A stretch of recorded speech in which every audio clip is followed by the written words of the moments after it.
Well, good afternoon. Good afternoon. Friday, May 10th. I am here to talk about a few things. First, it's a lovely day out. I'm very excited to head out a little bit later and walk the dog, and then catch up with some friends tonight, and then have the weekend off. And by off, I mean at least not in person anywhere. But there's there's some additional agendas to read. So beyond finishing the rezoning for housing conversation, so I'm going to get into that in a minute. We have 3 other committees next week. We have Executive Committee, Infrastructure and Planning Committee, and Intergovernmental Affairs Committee through the mornings, and then going back to that. So let's touch on what next week is going to look like. And then let's touch on some other things that are happening. So I want to talk about potholes and road conditions. We're getting lots of conversations there. I said we're going to talk about rezoning. I'm going to give an update on my vote with respect to the single use bylaw. And then I've been adding a bit of a feature. It's not really a feature, I guess. And every week and just like, hey, get to know Courtney a little bit better. Just who am I as a person outside of my job, inside my job, all of that. So let's talk about potholes first. We are getting lots of people talking about the road condition, and fair enough. And what are we doing about it as a council? So this we started noticing it quite significantly in 2022. Then there was 2023, which was not great. Fast forward to 2024, for sure the roads are in pretty gross condition. So to understand where we are at today, we have to look back historically. When the previous council did budget reductions to try to keep the tax rate at 0% or 1%, that came with budget reductions around paving and pothole repair. And so for a number of years, that program was almost cut in half. And so therefore, we have this, it's called the Pavement Quality Index, the PQI. We let it deteriorate. And because there wasn't the money in the budget to do annual repair and maintenance, because that was a decision of a previous council, the roads are now in bad shape. And so we have added money back into the budget. So we've added money back in the last 2 years to get the roads back up to better standard. We will eventually catch up, but it's going to take a little bit of time. So this is one of those real cautionary tales about the popular move of not increasing taxes and then the long-term consequences catching up to you in real life.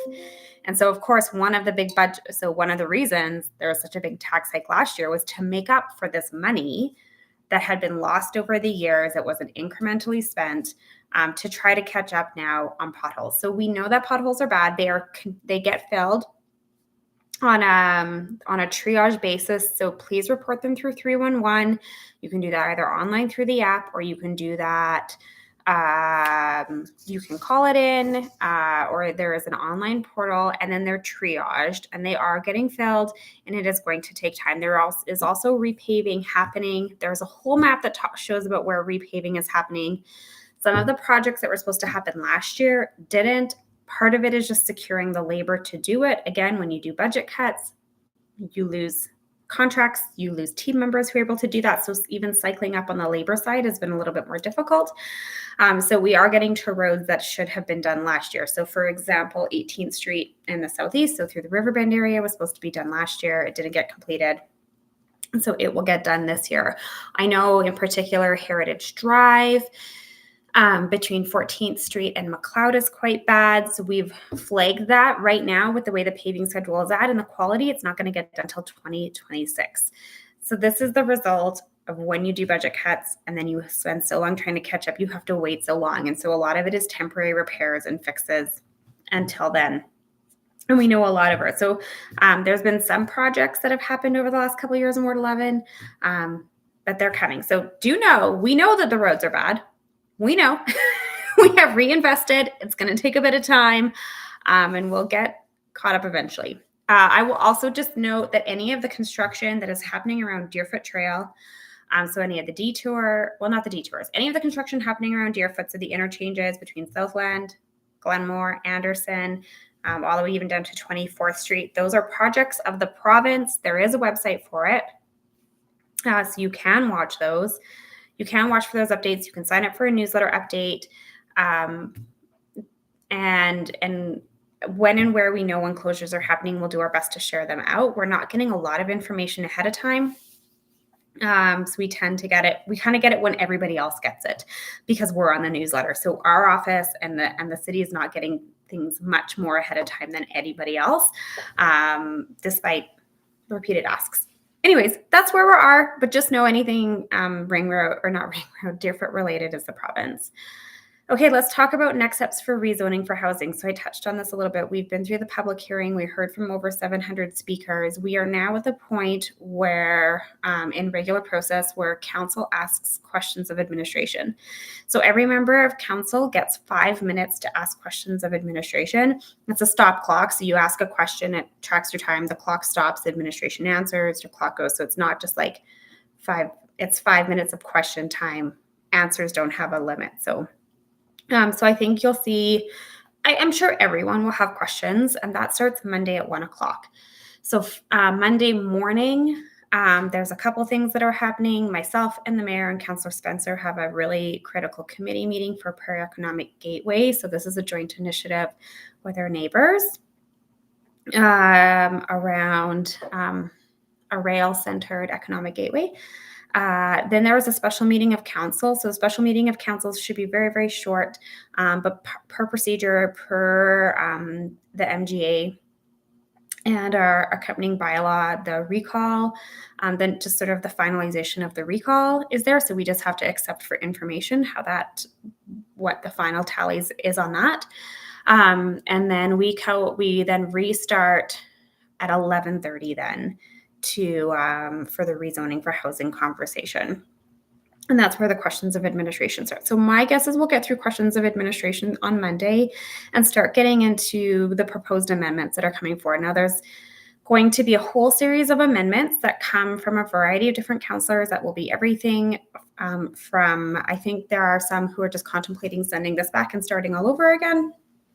I don't know that is my ideal approach. I think I'll have to hear the argument for that. I also think that if we're going to do that, we have to be like, well, what's the alternative?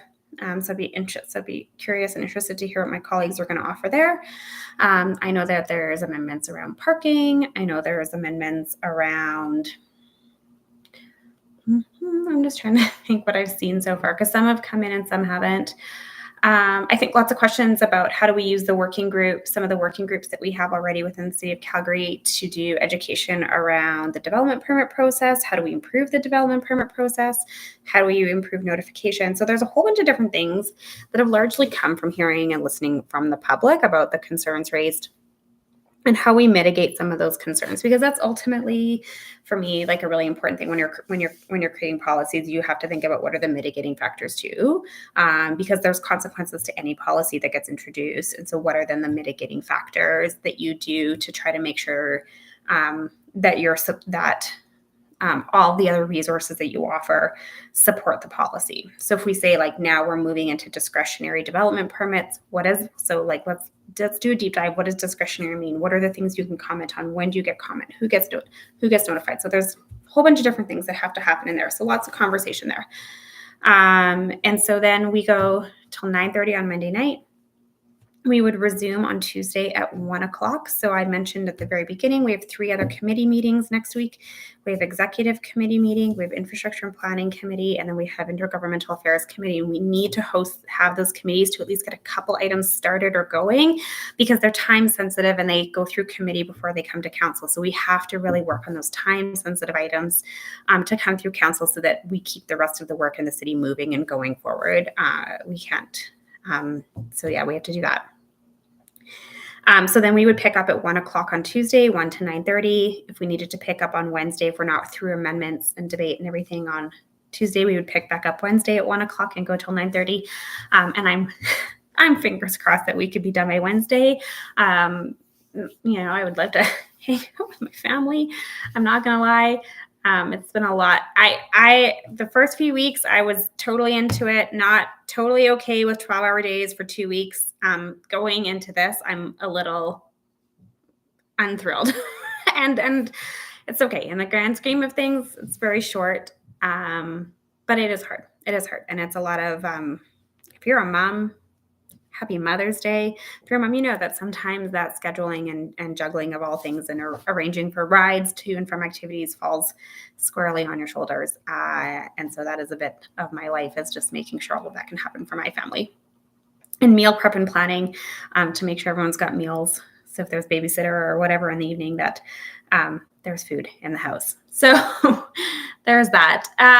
So anyways, fingers crossed we done Wednesday. If not, we do it Thursday, 1 to 9:30. We have set a hard deadline that we need to be done at not by 9:30 on Thursday night.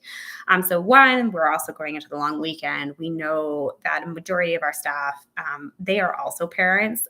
Friday is a professional development day for most kids in the CBE program.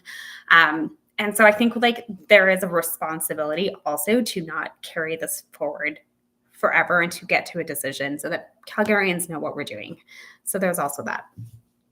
So that's what's happening around rezoning. So I'm continuing. So I have a whole list of questions I have for administration, everything from local area plans, utility capacity. Of course, it all depends on who writes in first. So we in our Teams meeting, it's called an RTS.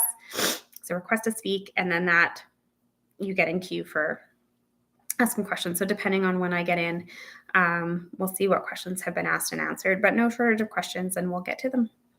So if you're curious to see the questions we're asking administration, you can tune in on Monday at 1:00. I also understand you have other things to do. We'll keep you posted. Okay, how am I doing for time? Good. Okay, so single-use bylaw came to council on Tuesday. And so this was the vote to repeal the bylaw. And it was difficult for me on Tuesday. And so I'll walk you through start to finish sort of where we were at.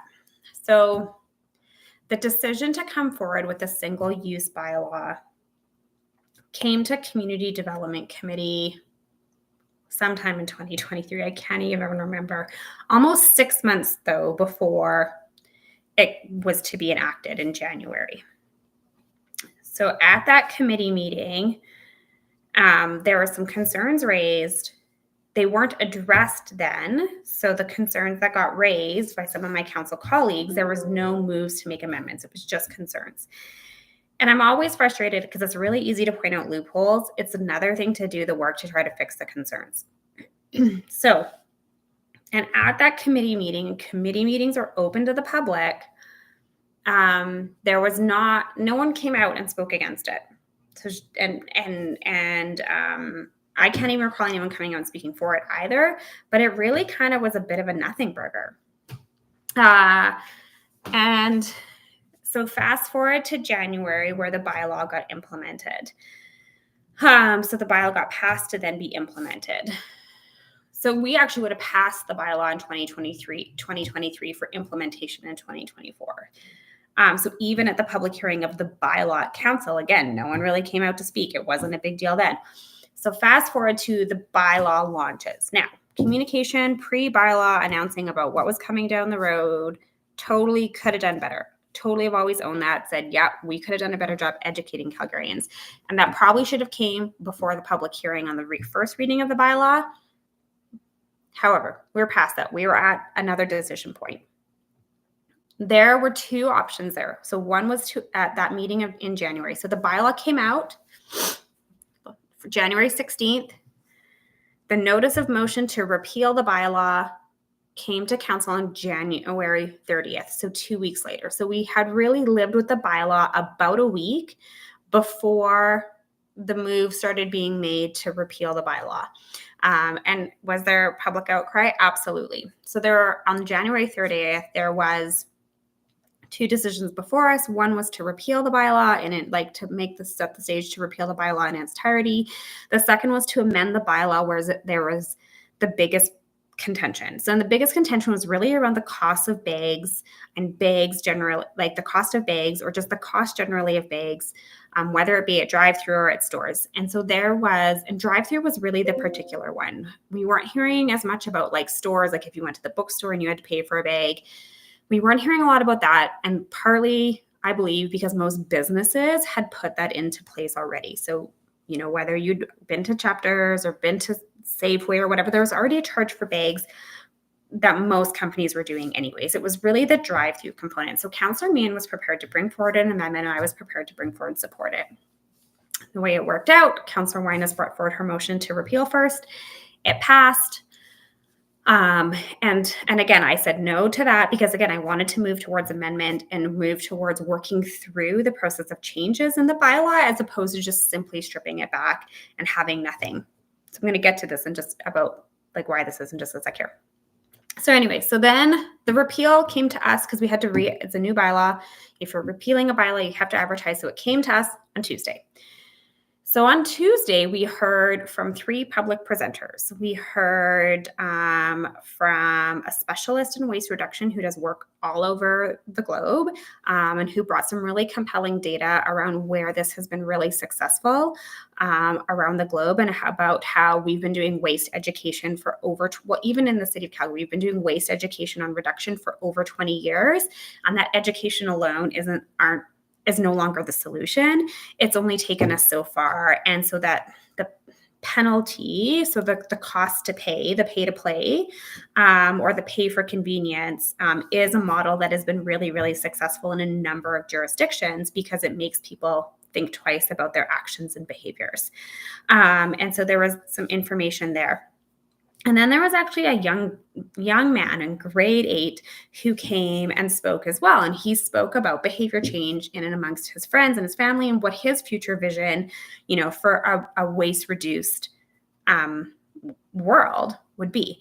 And so I knew that the bylaw would be repealed. I knew that the majority of my colleagues we weren't going to go down this fight. We weren't going to go down the route of amendments, even though we had the path of amendments again on Tuesday.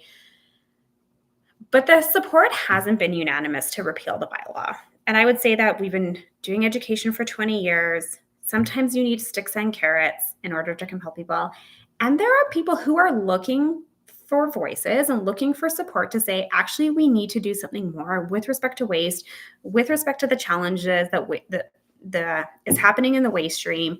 And I believe in this bylaw. And I heard from those people. So in knowing that this bylaw would pass and go through repeal, I put my vote forward to not repeal it because that could have led us down to amendment, to make sure that just some people knew that, hey, we hear you, we see you, some of us agree, right, that we could have done something different, we could have done something better, maybe this wasn't it the right way, but we still need to work at this. And we need to stay focused on this and we need to keep paying attention to this, and simply making it go away doesn't actually make the problem go away. We actually still do have a problem and we need to pay attention to the problem. So that's the vote explained. I knew it was going to get repealed, right? So yes, it's a political risk. It's a political risk to say, no, I still don't want it repealed because some of you are still super grumpy about having to pay for bags. That's totally fair. Would have been happy to amend that. But there are also those who are looking for leadership to say, actually, I do want something. And I do believe that there's value in having something. What that something is, TBD, to be determined. I hope that some of my colleagues who are really against this, who maybe still believe there needs to be something, come forward with some solutions. Because like I said, it's easy to pick things apart. It's much harder to come forward with solutions for something that is a good compromise that's going to work for everybody. So that's it in a nutshell. That was longer than 15 minutes. Everyone, I apologize for that. But we're just going to keep calling it 15-minute Fridays. Fast fact about me, I'm a huge reader. So I, every night of public hearing, despite working 12-hour days, I have come home and read before bed. I've definitely picked up some lighter, easier reads in the past few weeks. I have always been a reader. I've been an avid reader since I've been a kid, and it is a habit that I cannot quit. So I do read nonfiction. I try to read that's how tired I am. I read fiction. I try to save the nonfiction for the weekends, so the thinking stuff for the weekends, when I just have a bit more brain space. But in the evenings, just happy to pick up a book and read a story. And I'm really not super picky. I'm not into sci-fi, not into mystery. I'm super great with the historical fiction, and I'm super great to I'm super good to hear like a cheesy love story right now. I'm super good to hear stories of like immigrants who come. I love reading authors from like Africa. So anyways, but yeah, so if you have great book suggestions, you can send them my way. Happy to read them. And I hope you all have a super sunny weekend. Other thing, if you have not heard, the aurora is supposed to be spectacular this weekend. Have an afternoon nap, stay up late and go out where it's dark, and go check out the aurora. So really appreciate it. Talk to you all soon. Bye.